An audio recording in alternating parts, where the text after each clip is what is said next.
cooking with oils are fantastic. The flavors are so good, but they are very potent. So we're going to show you a little few tricks here. I have been known to think that 1 drop is not that much, and I have ruined a pot of soup. So really pay attention to the skills or the what Nicole's going to talk to about ways to not put too much oil into your soup or whatever you might be making your recipe. Absolutely, absolutely. So we've got, as you know, the oils are very potent, so they can be very spicy. So for example, I've got a bowl here of spaghetti sauce, meat spaghetti sauce, and I've got the oregano. I want to add this in. Now, 1 drop, like Esther was just sharing, can be very strong. So take a toothpick, that's literally all you need.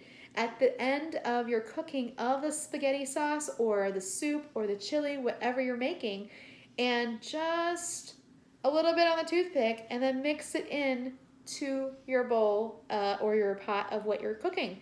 Now, this is that strong, not lying. This is that strong.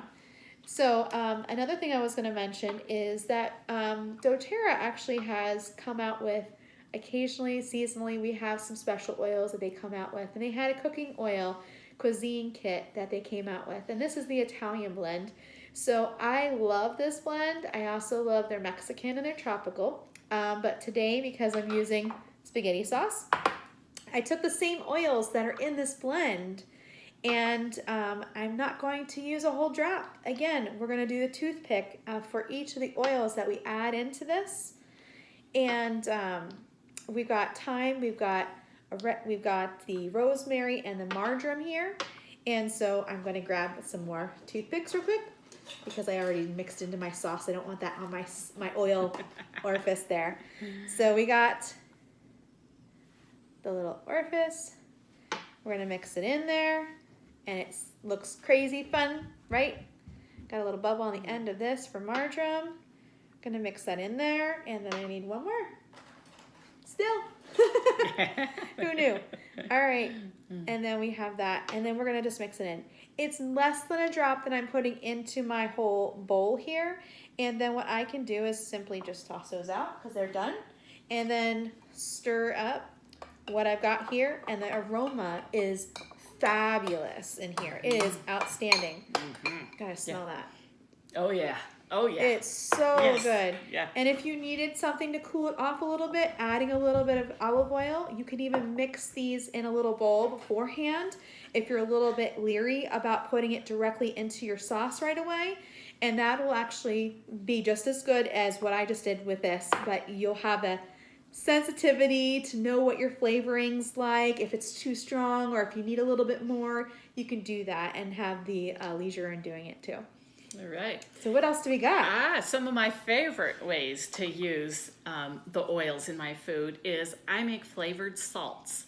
Now you can do all kinds of different recipes, all the way from basil and lemon to whatever spice you might like. There's even, you could do like the Italian blend and, whatever ones you might enjoy a lot. And I would, like in a container like this, I get it's the Himalayan salt. It's the finer ground, so you don't want the rocks. And I will put about, depends on how strong the oil is. Oregano, I'd only put maybe 1 drop in, see how it tastes. But other oils that are a little bit lighter flavored, basil and lemon, I would maybe do like 5 of each. One that I really have enjoyed a lot with is the turmeric, and I may put about 5 in there. Just drop it in, shake it up. And I also noticed that the longer it sits, like 2 or 3 months down the road, it's even a deeper flavor. In fact, I have salt in my cupboard. You know how long it'll last. It's probably been there 2 years, and it is just delicious. And with that, what I will use it for quite often is I like to make broth soups and put like some vegetables in it and stuff like that. And I like to put the flavoring in it, what's in my cup.